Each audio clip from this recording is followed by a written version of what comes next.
नमस्कार. आम्ही बालगावचे रहिवासी. गेल्या अनेक 20 ते 25 वर्ष झाली आमच्या गावाचा रस्ता असेल, लाईटचे पोल असतील, पाण्याची समस्या असेल, प्रशासनाचं आमच्याकडे कोणताही लक्ष नाही. आणि गावातले जे रहिवासी आहेत, वृद्ध असतील, शाळेतली पोरं असतील, वाहन चालवणारे जे असतील आमचे मित्र, त्यांना इतका त्रास आहे या रस्त्याचा, कोणीच प्रशासन आमच्याकडे लक्ष देत नाही. आणि आमची जी आता अवस्था अशी झालेली आहे की आम्ही कोणाकडे जाऊ, कारण की प्रत्येकाकडे आम्ही लेटर दिलेत, आमच्याकडे कोणच लक्ष देत नाही अजूनपर्यंत. आमदारांना दिले, खासदारांना दिले, नगरसेवकांना दिले. आता जे नगरसेवक 4 नगरसेवक गेले त्यांना लेटर दिले, महापौरांना लेटर दिले, वार्ड अध्यक्ष त्यांना लेटर दिले, पण आमच्याकडे कोणीच लक्ष देत नाही. सध्या आमची परिस्थिती अशी झाली काही नगरसेवक असतील, आमदार असेल, खासदार असेल, एक अशी आता अवस्था झाली आहे की यांना आम्हाला गावात येऊन देऊ का नका येऊन देऊ, कारण की इलेक्शन आला काही आमच्याकडे येतात. त्याच्यानंतर 5 वर्ष गेले का आमच्याकडे कोणीच लक्ष देत नाही. मग आम्ही करायचं तर करायचं काय? एकतर तुम्ही आमचा रस्ता जो आहे तो व्यवस्थित करून द्या, पूर्णपणे कॉन्क्रिटीकरण करून द्या. आयडियल कॉलेज ते मराठी शाळा आहे तोपर्यंत तो रस्ता आम्हाला कॉन्क्रिटी करून द्या.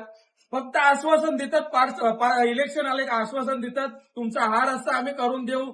आमची पूजा असते 1 मेची, ते 1 मेच्या पूजेला फक्त येतील आणि बोलतात का हा रस्ता आम्ही या हप्त्यामध्ये तुम्हाला रेडी करून देतो. आम्ही ते आश्वासन ग्राहक करतो की साहेब आम्हाला करून देतील, पण कितीक वर्ष झाली, 4-5 वर्ष झाले करून देतो, पण काय होतच नाही. आता गावकऱ्यांचं असं म्हणणं आहे की जोपर्यंत आपला काम होत नाही तोपर्यंत जे स्थानिक नगरसेवक असतील, आमचे आमदार असेल, खासदार असेल, महापौर असतील, वार्ड अध्यक्ष असतील, आम्हाला यांना असं सांगणं आहे की जोपर्यंत तुम्ही रस्ता आमचा करत नाही तोपर्यंत आमच्या गावामध्ये तुम्ही येऊ नका.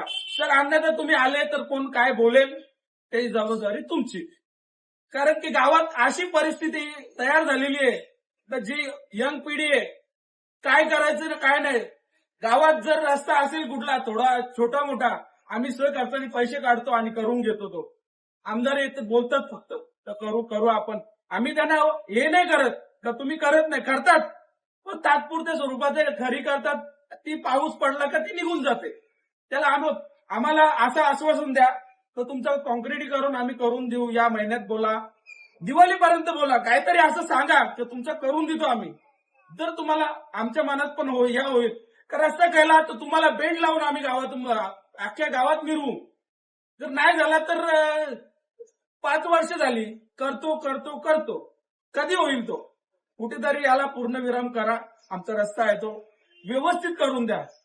आता पाण्याची समस्या अशी झालेली गावात, सर करताना आम्ही लाईनी टाकून गावात नेलेले आहेत आणि प्रशासनाचा एक अधिकारी पण येत नाही गावात की आम्ही ती पाण्याची लाईन पाणी सोडायला आमचा सरपंच स्वतः जातो 4 वाजता उठून दर दिवशी. प्रशासनाला एक माणूस येत नाही. आम्ही टॅप मारून पाणी गावात नेलेलं आहे, त्याच्याकडे कोणाचं लक्ष नाही. इलेक्शन येतात, आम्हाला आश्वासन देतात आम्ही तुमचं हा काम करू, तो काम करू. आम्ही ग्राह्य धरतो का होईल काम, साहेब आज ना उद्या करतील, आपल्याकडे लक्ष आहे त्यांचा. पण आता असं झालेलं आहे का काय करावं ते आम्हाला समजत नाही. गावात राहणारी वर्ग आहे त्यांना आता ते लाईटीचं फुल लोड आले आणि जे नवीन आलेले रूमवाले त्यांना पण आमच्या ट्रान्सफॉर्मरवरून कनेक्शन दिलेलं आहे. तो लोड काय घेत नाही आता ट्रान्सफॉर्मर आमचा. आमची अशी समस्या आहे तर त्याचा एक तर हे कॅपॅसिटी वाढवा किंवा अजून एक ट्रान्सफॉर्मर कुठेतरी गावात टाका.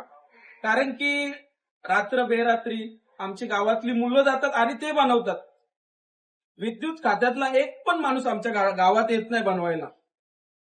रात्री गेली का आमच्या गावातले जे पण कोणी असतात करणारे ते जातात बाबा, ते त्यांना हात जोडून आमची हे, कारण की ते उठतात आणि जातात, पाणी पडो काही पडो पण बनवतात. त्यांचं पण आम्ही धन्यवाद करतो कारण की ते गावासाठी जातात. कुठेतरी ही पण समस्या आहे, याच्याकडे पण आमच्याकडे ध्यान द्या. प्रशासनाच्या समोर हात जोडून विनंती करतो.